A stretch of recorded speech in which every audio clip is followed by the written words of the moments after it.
ओम नमश्चंडिकाय। दुर्गा सप्तशती का पाठ करने से पहले कवच, अर्गला एवं कीलक का पाठ करना चाहिए। माता जी के वैसे भक्तगण जो दुर्गा सप्तशती का पाठ नहीं कर सकते, उन्हें सुनने मात्र से ही संपूर्ण फल मिल जाता है। अथ दिव्याः कवचम, माता जी का कवच। ओम चंडिका देवी को नमस्कार है। मार्कंडे जी ने कहा, पितामह, जो इस संसार में परम गोपनीय तथा मनुष्यों की सब प्रकार से रक्षा करने वाला है और जो अब तक आपने दूसरे किसी के सामने प्रकट नहीं किया हो, ऐसा कोई साधन मुझे बताइए। ब्रह्मा जी बोले, ब्रह्मन, ऐसा साधन तो एक देवी का कवच ही है जो गोपनीय से भी परम गोपनीय, पवित्र तथा संपूर्ण प्राणियों का उपकार करने वाला है। महामुने, उसे श्रवण करो। देवी की 9 मूर्तियां हैं जिन्हें 9 दुर्गा कहते हैं। उन्हें पृथक पृथक नाम बतलाए जाते हैं। प्रथम नाम शैलपुत्री, द्वितीय मूर्ति का नाम ब्रह्मचारिणी है, तीसरा स्वरूप चंद्र घंटा के नाम से प्रसिद्ध है, चौथी मूर्ति को कुष्मांडा कहते हैं, पांचवी दुर्गा का नाम स्कंद माता है, देवी के छठे रूप को कात्यायनी कहते हैं, सातवां कालरात्रि और आठवां स्वरूप महागौरी के नाम से प्रसिद्ध है, नौवीं दुर्गा का नाम सिद्धिदात्री है। ये सब नाम सर्वज्ञ महात्मा वेद भगवान के द्वारा ही प्रतिपादित हुए हैं। जो मनुष्य अग्नि में जल रहा हो, रणभूमि में शत्रुओं से घिर गया हो, विषम संकट में फंस गया हो तथा इस प्रकार भय से आतुर होकर जो भगवती दुर्गा की शरण में प्राप्त हुए हों, उनका कभी कोई अमंगल नहीं होता। युद्ध के समय संकट में पड़ने पर भी उनके ऊपर कोई विपत्ति नहीं दिखाई देती है। उन्हें शोक, दुख और भय की प्राप्ति नहीं होती है। जिन्होंने भक्तिपूर्वक देवी का स्मरण किया है, उनका निश्चय ही अभ्युदय होता है। देवेश्वरी, जो तुम्हारा चिंतन करते हैं, उनकी तुम निसंदेह रक्षा करती हो। चामुंडा देवी प्रेत पर आरूढ़ होती हैं, वाराही भैंसे पर सवारी करती हैं, ऐन्द्री का वाहन ऐरावत हाथी है, वैष्णवी देवी गरुड़ पर ही आसन जमाती है, माहेश्वरी वृषभ पर आरूढ़ होती हैं, कौमारी का वाहन मयूर है, भगवान विष्णु की प्रियतमा लक्ष्मी देवी कमल के आसन पर विराजमान है और हाथों में कमल धारण किए हुए हैं। वृषभ पर आरूढ़ ईश्वरी देवी ने श्वेत रूप धारण कर रखा है। ब्राह्मणी देवी हंस पर बैठी हुई है और सब प्रकार के आभूषणों से विभूषित हैं। इस प्रकार ये सभी माताएं सब प्रकार की योग शक्तियों से संपन्न हैं। इनके सिवा और भी बहुत सी देवियां हैं जो अनेक प्रकार के आभूषणों की शोभा से युक्त तथा नाना प्रकार के रत्नों से सुशोभित हैं।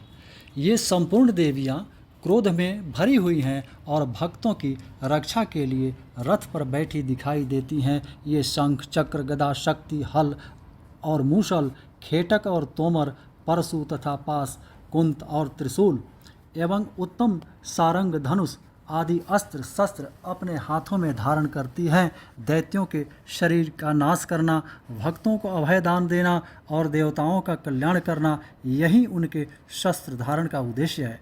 कवच आरंभ करने से पहले इस प्रकार की प्रार्थना करनी चाहिए। महान रौद्र रूप, अत्यंत घोर पराक्रम, महान बल और महान उत्साह वाली देवी, तुम महान भय का नाश करने वाली हो। तुम्हें नमस्कार है। तुम्हारी ओर देखना भी कठिन है। शत्रुओं का भय बढ़ाने वाली जगदम्बिके, मेरी रक्षा करो। पूर्व दिशा में ऐन्द्री, इंद्र शक्ति मेरी रक्षा करें। अग्नि कोण में अग्नि शक्ति, दक्षिण दिशा में वाराही तथा नैऋत्य कोण में खड्गधारिणी मेरी रक्षा करें। पश्चिम दिशा में वारुणी और वायव्य कोण में मृग पर सवारी करने वाली देवी मेरी रक्षा करें। उत्तर दिशा में कौमारी और ईशान कोण में शूलधारिणी मेरी रक्षा करें। ब्रह्माणी, तुम ऊपर की ओर से मेरी रक्षा करो और वैष्णवी देवी नीचे की ओर से मेरी रक्षा करें। इस प्रकार शव को अपना वाहन बनाने वाली चामुंडा देवी दसों दिशाओं में मेरी रक्षा करें। जया आगे से और विजया पीछे की ओर से मेरी रक्षा करें। वाम भाग में अजीता और दक्षिण भाग में अपराजिता रक्षा करें। उद्योतनी शिखा की रक्षा करें। उमा मेरे मस्तक पर विराजमान होकर रक्षा करें। ललाट में मालाधरी रक्षा करें और यशस्विनी देवी मेरी भौहों का संरक्षण करें। भौहों के मध्य भाग में त्रिनेत्रा और नथनों की यम घंटा देवी रक्षा करें। दोनों नेत्रों के मध्य भाग में शंखिनी और कानों में द्वारवासिनी रक्षा करें।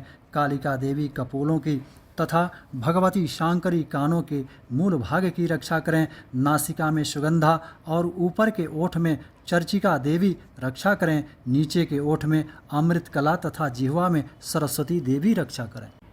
कौमारी दांतों की और चंडिका कंठ प्रदेश की रक्षा करें। चित्र घंटा गले की घंटी की और महामाया तालु में रहकर रक्षा करें। कामाक्षी ठोड़ी की और सर्वमंगला मेरी वाणी की रक्षा करें। भद्रकाली ग्रीवा में और धनुर्धरी पृष्ठवंश यानी मेरुदंड में रहकर रक्षा करें। कंठ के बाहरी भाग में नीलग्रीवा और कंठ की नली में नलकूबरी रक्षा करें। दोनों कंधों में खड्गनी और मेरी दोनों भुजाओं की वज्र धारिणी रक्षा करें। दोनों हाथों में दंडनी और अंगुलियों में अंबिका रक्षा करें। शूलेश्वरी नखों की रक्षा करें। कुलेश्वरी कुक्षी अर्थात पेट में रहकर रक्षा करें। महादेवी दोनों स्तनों की और शोक विनाशिनी देवी मन की रक्षा करें। ललिता देवी हृदय में और शूलधारिणी उर्दय में रहकर रक्षा करें। नाभि में कामिनी और गुह्य भाग की गुह्येश्वरी रक्षा करें। पूतना और कामिका लिंग की और महिष वाहिनी गुदा की रक्षा करें। भगवती कटी भाग में और विंध्यवासिनी घुटनों की रक्षा करें। संपूर्ण कामनाओं को देने वाली महाबला देवी दोनों पिंडलियों की रक्षा करें। नारसिंही दोनों घुट्टियों की और तेजसी देवी दोनों चरणों के पृष्ठ भाग की रक्षा करें।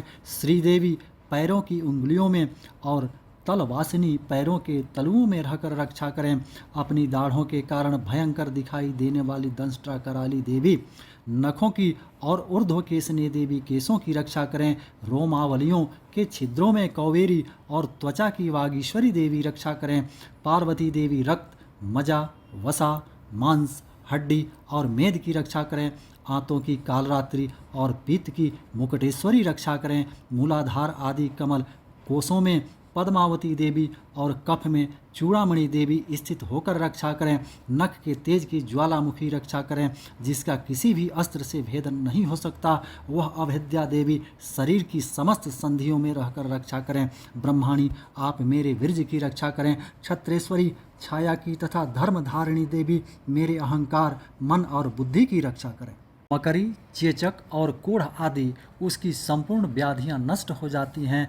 कनेर भांग अफीम धतूरे आदि का स्थावर विष, सांप और बिच्छू आदि के काटने से चढ़ा हुआ जंगम विष तथा अफीम और तेल के संजोग आदि से बनने वाला कृत्रिम विष, ये सभी प्रकार के विष दूर हो जाते हैं, उनका कोई असर नहीं होता। इस पृथ्वी पर मारण मोहन आदि जितने भी आभिचारिक प्रयोग होते हैं तथा इस प्रकार के जितने मंत्र यंत्र होते हैं, वे सब इस कवच को हृदय में धारण कर लेने पर उस मनुष्य को देखते ही नष्ट हो जाते हैं। ये ही नहीं, पृथ्वी पर विचरने वाले ग्राम देवता, आकाशचारी देव विशेष, जल के संबंध से प्रकट होने वाले गण, उपदेश मात्र से सिद्ध होने वाले निम्न कोटि के देवता, अपने जन्म के साथ प्रकट होने वाले देवता, कुल देवता, माला डाकनी शाकनी, अंतरिक्ष में विचरने वाली अत्यंत बलवती भयानक डाकनियाँ, ग्रह भूत पिशाच यक्ष गंधर्व राक्षस ब्रह्म राक्षस बेताल कुष्मांड और भैरव आदि अनिष्टकारक देवता भी हृदय में कवच धारण किए रहने पर उस मनुष्य को देखते ही भाग जाते हैं। कवचधारी पुरुष को राजा से सम्मान वृद्धि प्राप्त होती है। यह कवच मनुष्य के तेज की वृद्धि करने वाला और उत्तम है।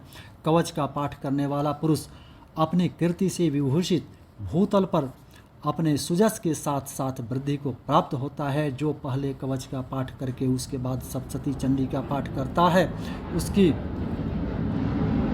जब तक वन पर्वत और काननों सहित यह पृथ्वी टिकी रहती है, तब तक यहाँ पुत्र पौत्र आदि संतान परंपरा बनी रहती है। फिर देह का अंत होने पर वह पुरुष भगवती महामाया के प्रसाद से उस नित्य परम पद को प्राप्त होता है, जो देवताओं के लिए भी दुर्लभ है। वह सुंदर दिव्य रूप धारण करता है और कल्याणमय शिव के साथ आनंद का भागी होता है।